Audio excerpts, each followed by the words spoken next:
Hi guys, Kim Jong Lee here, and another 31k battle on Rome Total War here for you guys. This is a battle sent in by Vicox of the Roma Victor clan, playing with his own name this game, and his ally is Mahoney, also I believe in the Roma Victor clan, and they're playing against Turk and Sparky.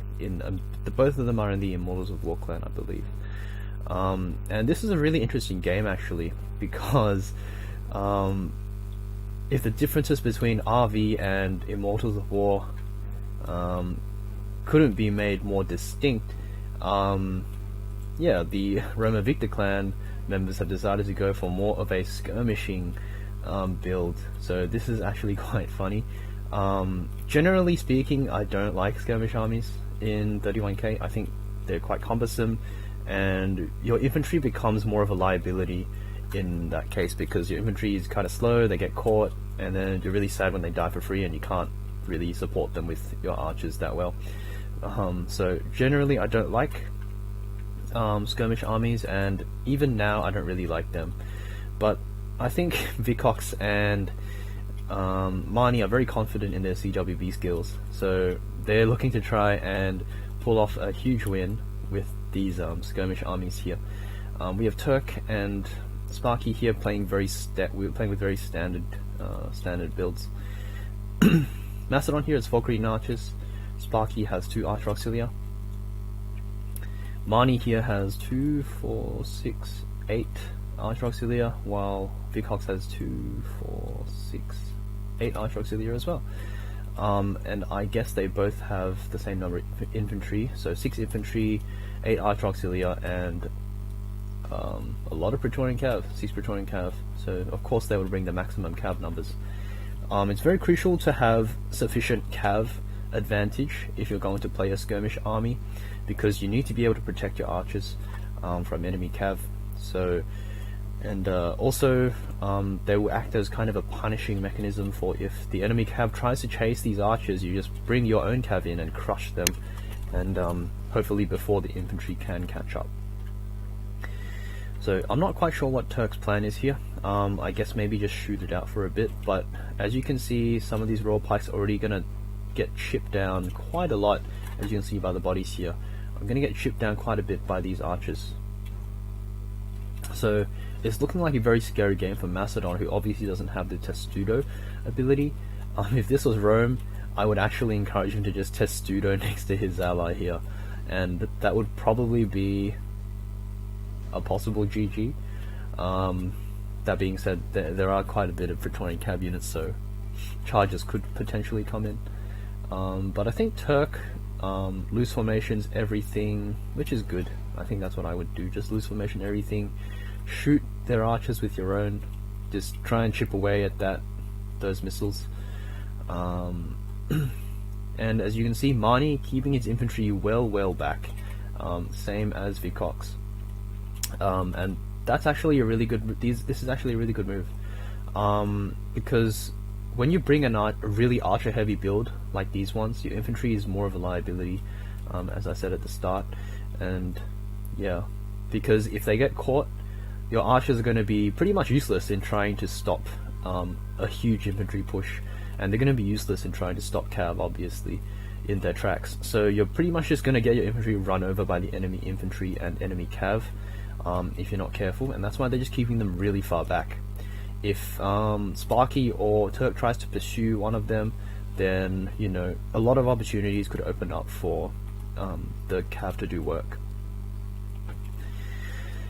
So there are 2 ways you can kind of pursue this as Sparky and Turk. You can just try and push and actually catch one of these urban cohort unit kind of blobs, which would be pretty decent. But in the process, you would probably just get shot to pieces by these archers, which would be very unfortunate. The other one is to just sit here and tank out all this missile fire, which I think is what they've decided to do, which I'm pretty supportive of. I think I'd just probably sit there and tank these missiles as well. He does have to worry about this unit getting picked off actually. If Praetorian cav do come in, this lonesome unit here might not be able to withstand a 6 Praetorian cav charge, but even like 2 Praetorian cav might crush this unit just because it's a Royal Pike. The morale's not too good. But Turk gonna move out here, and I think this is not good. No, just sit there and tank the missiles. Okay, well they've stopped going with the game plan, and this I think is not very good. I think if you chase, then you're just going to get shot from more angles than before. Before they were only shooting you kind of mostly from the front and maybe the side, but now if you chase kind of too far deep, you're going to end up getting shot in the rear. Opportunities are going to open up for Vicox here with the Cav, and he's going to be very happy to take some Cav fights here. As your Cav run back, he's going to shoot your Cav with his archers in CWB style. You are going to be able to rout some archers, but if you don't chase them down enough, they'll just reform and come back, which is always kind of a problem with heavy Cav. He's going to catch 2 archers here, which is very good. But all this time he's going to get shot in the back by these archers here, as you can see. If you go through the center, you're going to get shot from the sides and the back. And now he's going to have to turn his entire army, relocate, and a lot of Cav here that could potentially get caught actually, so a bit dangerous there. Meanwhile, Sparky running these urbans around. Another thing is fatigue, right? So as you run your entire army and Cav around, you're going to get tired, and if you bring them in against these kind of fresh urban cohorts later on, they might not do as well. But yeah, and you have to keep your entire army together, because if you isolate a bunch of units, then they could get picked off by the enemy Cav. So that's always scary as well, and that's, I guess, why Turk and Sparky are just keeping all their units together. But as you can see, Mahoney just going for the angles here, just finding angles with these archers, and yeah, he can even just ditch this unit of urbans and bring his Cav around and see what he can do to support. We have some, yeah, Vicox's Praetorian Cav, Mahoney's, yep, okay. So they're kind of pooling their Cav in the middle a little bit. Maybe looking for a play onto something. Not quite sure what though. But, yeah, Vicox and Mahoney do have to kind of make something happen with the time these archers are buying them. You can't really just let archers die for free. You really have to do something with your Cav. And that's exactly what they're going to go for, it seems. They're just going to charge into these urbans here. These formed up urbans, they're just going to go straight in, 12 Cav, let's go. Let's get some routes going. We'll see how they do. Okay, so that's one unit going down. This general unit, if this general routes, it could be big. Looks like quite a few units routing there, but not quite a mass route just yet. But it looks like Turk and Sparky, their Cav is just way too far away to stop this from happening. They can only look on as the infantry is just smashed to pieces by these Praetorian Cav units. And, you know, Sparky, it's quite sad to see all these Brutii Romans die, but yeah, they're just going to get pounded away at by these Cav. Roma Victor clan members just saying, you know, we don't need infantry, this is CWB rules. We'll just pound at them with our Cav advantage, and look at that. 12 Praetorians, unfortunately 12 urbans there, not good enough to fight against the 12 Praetorians charging in from every side, and that's that. 12 urbans just crushed. Crushed. I don't think I've ever seen that in 31k before, so that was very entertaining. 12 urbans crushed by essentially Cav alone, no infantry anywhere nearby to support. I guess you have these archers here though, so that's quite good, which would have helped out with just a bunch of kills. But as you can see, Vicox is going to run away with his infantry, and this is very crucial. They really do not want an infantry engagement, but at this point I think they can consider it. Actually, their infantry might be pretty good against these tired Royal Pikes, so it's looking pretty juicy for them now. If they can bring these 2 infantry groups together and try and get an engagement on these Royal Pikes, it might just be possible for them to win the game. But at the moment, Sparky and Turk gonna keep all their Cav together and kind of try and death ball around the map with these Royal Pikes and in conjunction with these companion Cav. But yeah, it's gonna be tough for them to catch any units. And I guess one good thing that has come out of that is that Mahoney and Vicox's cav is quite depleted now. Some of these units very low on numbers, maybe only 5 cav left. So Vicox maybe lost 1 unit of cav. Mahoney, I'm not sure where all his cav units are. I guess they're all here. Mahoney, I guess, maybe only has 4 cav units left, and some of them might even get picked off here, so which would be very good for the Immortals team. These some of these archers dying here. Mahoney should have run them, I think, a bit further away. And one of these Praetorian cav units gets caught here and routed. This might come back though. It's got 26 guys. And that is a disadvantage of these heavy cav. Can't really chase these units very effectively. But I think Mahoney can consider just grouping up with Vicox here. I think there's a pretty good case for it. You know that Turk brought archers, so he can't have that many infantry units, and his pikes are tired. Your guys are fresh, warmed up. Either way, good situation. These archers are really going to continue to just run away. I guess their speed isn't as fast as maybe some of the other maybe slinger units and archer units, that sort of thing. So maybe that's why they're getting caught a lot more frequently. This big archer blob here as well looks pretty juicy for... Turk could have overextended there. A lot of broad pikes coming in though, so I'm not sure if the Romans want to take this fight here. I'm not sure if Roman Victor wants to take this fight, but yes, finally these urban cohorts are moving up, and this urban cohort unit from Vicox is also going to look to group up. So this should have happened a bit earlier, I think, but it's good that it's happening nonetheless. And these cav units looking to... Ooh, yeah. The thing is, these cav units, they only really want a cav engagement, a big cav fight, when they're close to their royal pikes, because then you can bring your royal pikes into support. But now that they're close to the urban cohorts here, Mahoney and Vicox have kind of drawn a line now. Just saying to Turk, you know, you can't pass this line with your cav, or we'll just take the fight and bring a infantry unit in to block the royal pike units from coming, or just to support, and that will be the end of all these cav units. Especially because Turk, although they are down a few cav units, they have maybe 10 cav units at the moment, let's say. Turk didn't bring the full suite of cav units, so he's only got 4, it looks like here, and Sparky's, some of his are depleted from just archer fire as well, so but I think we'll say he's still at 6, so maybe the cav is actually pretty even.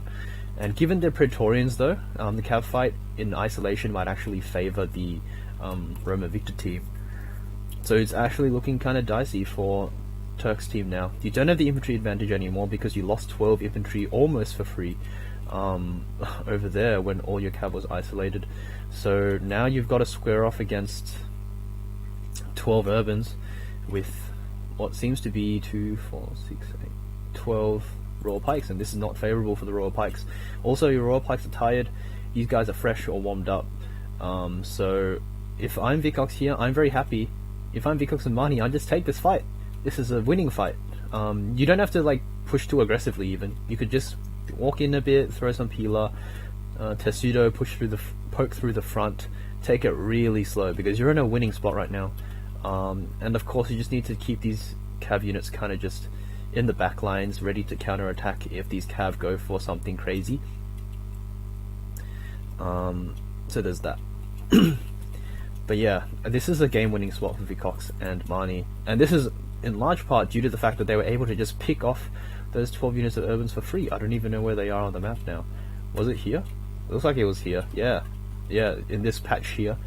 All these Brutii urbans, man, just minced in a big cav pincer squash thing. A big cav. It's a big urban smoothie with some cav sprinkled on top, I guess you could say. But yeah, that's a huge swing, and it's especially huge because Vicox and Mahoney didn't really take any damage to the cav in that fight. That's one advantage of bringing pikes is that you don't really have to be scared of 12 cav ganking you, because your pikes will just kind of slay a lot of the cav in the process, even if you all your guys rout. If they ganked Turk, for example, and he got his pikes down in time, that could have actually been really bad for Vicox and Mahoney, hence why they were very comfortable actually just taking it against the urbans there. I probably wouldn't have risked it if I was Vicox or Mahoney, but maybe they just have a really good grasp of how powerful their cav is, and they seemed to be very confident taking that fight there, 12 cav against 12 urbans. So I was very impressed by that. Just these two guys realizing that, hey, this is actually a very favorable engagement for us, and they just took it.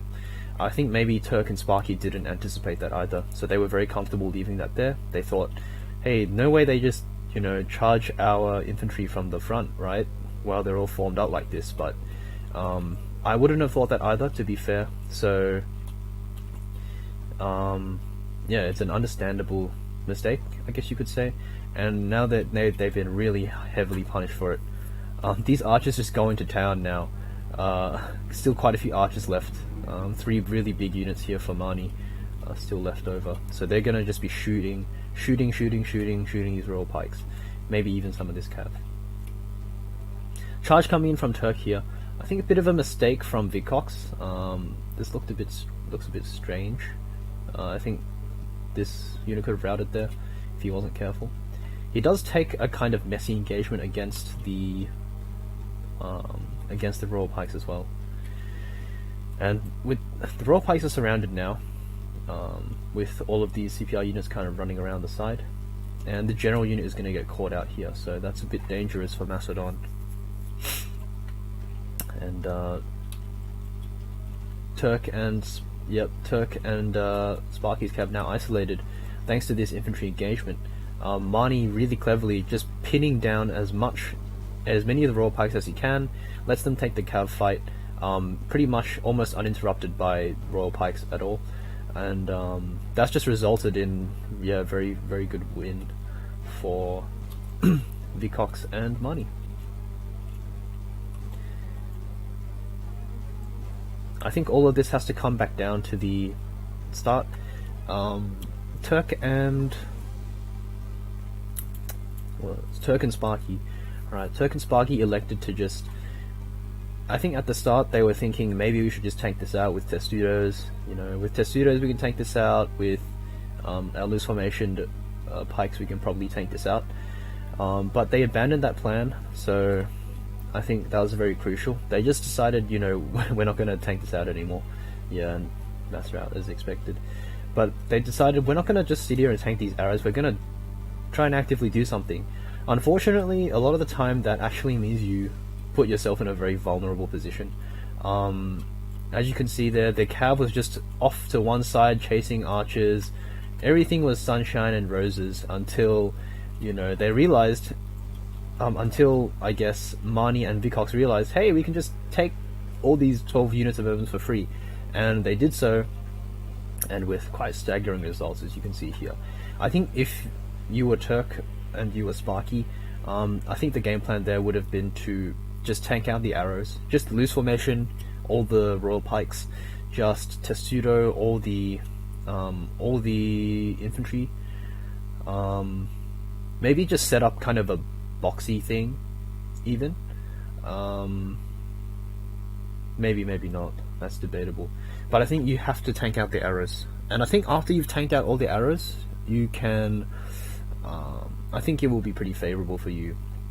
The archers can't really turn into infantry units, because if they start throwing archers in, they will actually just rout quite quickly. So that will actually cause morale damage to Vicox and Mahoney's guys, instead of actually doing much for them. So you really just have to preserve your infantry units. If you can, if in the end, after all the arrows are expended,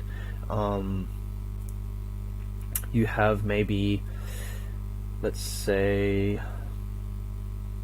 against their 12 units, you have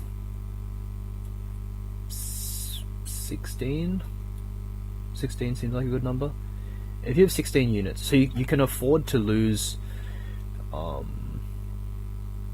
let's say they had 24 to start off with.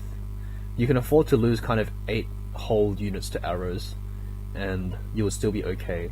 Most likely those 8 units would be Royal Pike units, just because the arrows wouldn't get through the Testudos.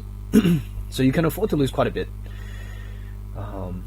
In short, you can afford to lose quite a bit to the just arrow fire, and it doesn't really matter if you still have the infantry advantage at the end, because your opponents have spent so many unit slots on infantry. Because your opponent has spent so many unit slots on archers, the infantry is not that good. You do have to watch out for their cavalry, though. I think that was the main thing. The cavalry from Vicox and Mahoney, most likely tons of chevrons on them. I didn't check at the start, but I probably should have. If you bring that many archers, your other units are very likely to have much heavier upgrades, and I don't doubt that Vicox and Mahoney put those upgrades into the cav. So most likely 2, maybe even 3 experienced chevron cav. So you would have to look at that very carefully. But I think if you tank the arrows out, and then you take an infantry engagement, and you just slowly kind of grind it out, I think it will be favorable for Macedon and for Turk and Sparky. I think it would be even better if Turk brought Rome, just because of the Testudos. In that case, the arrows never get through Testudos, so I think that would have been pretty good. I guess another thing you can worry about is your cav getting shot. Yeah, your cav getting shot. What can you do about that? That's a pretty tough one, actually. Maybe you just have to let your cav get shot. I guess what you could do about it is you could run away. No, that's actually bad, because your cav will just get caught by the enemy cav and you'll die. So that's actually quite a interesting conundrum. What do you do when you're playing against a skirmish build like Vicox and Mahoney have brought? Love to hear your thoughts. I guess I'll sign off here.